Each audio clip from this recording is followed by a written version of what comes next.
If you've recently found yourself back in the job market after years in the same company, this is probably the part that feels the most frustrating interviews. Because interviews are rarely just about your experience. And it's not really about honesty either. It's about how your answers are interpreted. And if you don't understand that, you can say everything correctly and still not get the offer. I've spent over 20 years on both sides of the table, interviewing, being interviewed, and sitting in the debrief room after candidates leave. I know what gets said when you walk out. Some interview questions sound harmless, but your answer can completely change how you're perceived. Today, I am breaking down 10 of them. How to answer in a way that's both honest and strategic. You do not need to lie in interviews, but you do need to understand how your answers might be interpreted. First question you will hear: how are you? This is the question before the questions, the one nobody prepares for because it sounds like small talk. It isn't. I've watched candidates lose the room in the first 15 seconds when they say, "Honestly, it's been a long week. I'm just getting over a cold. Traffic was a nightmare." And what the interviewer is already writing down, not on paper, but in their head, is this how they're going to show up on a hard day at work? Remember, you are always great, period. I'm great, thank you. How are you? That's it. Move on. You're not being fake. You're showing that you can manage your energy when it matters. That's a skill. The interview starts the second you walk in, not when the first real question gets asked. Next question will be something like this: tell me about yourself. This is the first real question in almost every interview, and it's the one people often struggle with the most. Here's what usually happens. Someone takes a deep breath and says, "So I started my career back in 1998 at TELUS, where I was a junior coordinator. Then I moved to Bell, where I spent 8 years. And then by the time you get to your current role, the interviewer's already lost somewhere in your career origin story." Nobody needs the director's cut. Here's what this question actually is: it's not an invitation to narrate your CV. It's an invitation to make the case for yourself in 2 minutes or less. What they're listening for: can you communicate clearly and stay relevant? Do you understand what actually matters for this role? Can you point to real achievements in leadership? Or are you making the interviewer connect the dots for you? Start with who you are professionally and your level of experience. Then mention the responsibilities that are most relevant to this role specifically. After that, highlight one or two concrete achievements that show the kind of results you can deliver. This is how I start. I'm a marketing manager with 15 years of experience, most recently focused on B2B communications and digital campaigns. Next, what's your biggest weakness? This is the question everyone dreads, and almost everyone answers the same way. My biggest weakness is that I'm a perfectionist, or I work too hard, or I care too much about quality. Here's what a hiring manager thinks when they hear that: nothing.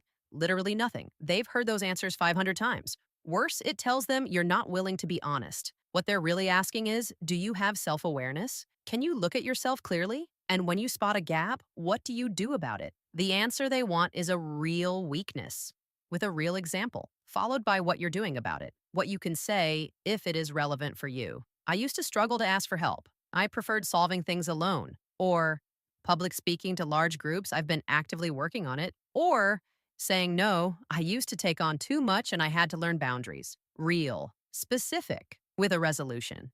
If you're finding this video useful, like, share, and subscribe. Every week I post practical advice for professionals navigating career growth, workplace communication, job interviews, and today's changing work environment. Another question that might catch you completely off guard: what would your manager say you need to work on? Because it's like the weakness question, but harder. When you answer for yourself, you get to choose what to reveal. When they put your manager's name on it, suddenly it feels like they're going to call them. People either freeze or they say something so vague it's useless. My manager would probably say I take on too much. What they're really trying to understand is, what kind of feedback have you received from a manager before, and what did you do with it? Because everyone has areas to improve. The candidates who answer this well aren't the ones with no weaknesses. They're the ones who can talk about feedback and what they did about it. Here are some suggestions if they are relevant. He'd say I need to be more vocal in meetings. It's something I'm actively working on. He'd say I take on too much without asking for help. I've been working on flagging capacity issues earlier. You've shown you get real feedback, you take it seriously, and you act on it. That's exactly what they want to see. If you saw any of my videos, you know that I am very passionate about AI and ChatGPT and how it can help at work and in everyday tasks. So let me show you something practical. Knowing how to answer the weakness questions is one thing. Finding the right words for your specific situation is another. And this is where ChatGPT can be genuinely useful. Not to write your answers for you, but rather help you find the professional framing for what you are trying to say. Let me show you exactly how I use it. This is what I ask. I'm preparing for a job interview, and one of the questions might be about my weaknesses. Give me 5 different options that sound genuine and realistic, not generic, not fake, not AI, and framed in a way that's honest but professional. Avoid cliches. And now I have 5 examples. Letting things run too long before stepping in. I don't like to micromanage, and it shows leadership maturity. Okay.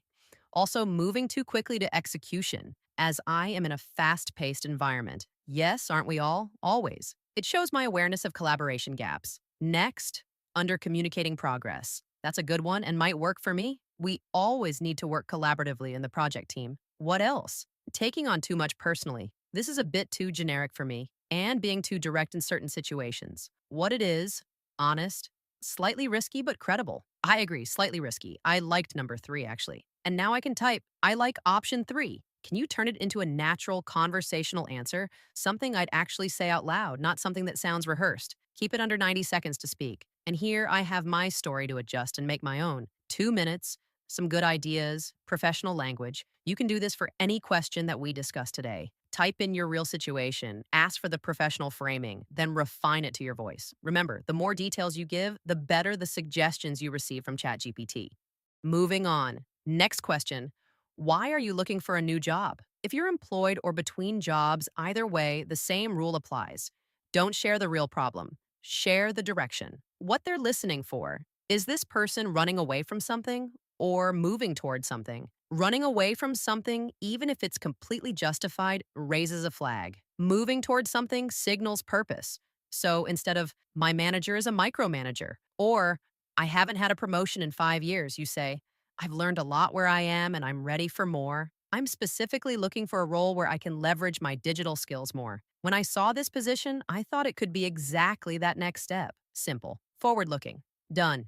And then there's the question that somehow makes intelligent people forget how to speak. Why should we hire you? You can watch confident professionals completely unravel in real time. Talking from experience here. Most people either go completely blank or talk for 4 minutes about all their career achievements and strengths. Something like, I'm a hard worker and a fast learner. I'm very passionate about this field. No. What they're asking is, what's the 1 or 2 things about you that make this an obvious hire? Not your full career, not your personality, the specific intersection of what they need and what you bring. Before any interview, read the job description carefully. Find the 2 or 3 things that appear most prominently.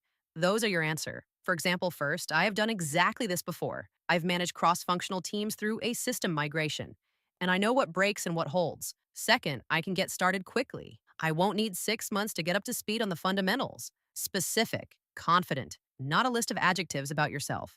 Next question that I would like to discuss is, tell me about a time you failed. This one makes people panic for 2 reasons. They either pick something so small it sounds fake, something like, once I sent an email to the wrong distribution list and had to send a correction, or they pick something so big they talk themselves out of the room. We had a project that failed, but honestly, the team wasn't aligned and leadership kept changing priorities. The failure they want to hear about is one that was real with real consequences. Wasn't someone else's fault, taught you something specific, and that you've changed the way you work because of it. I led a product launch that missed its deadline by 3 weeks. I hadn't built in buffer for dependencies I couldn't control. Since then, I built contingency into every project from day one. The next launch came in on time. Real failure, real lesson, real change. That's your structure. Next question tends to stress people out more than it should.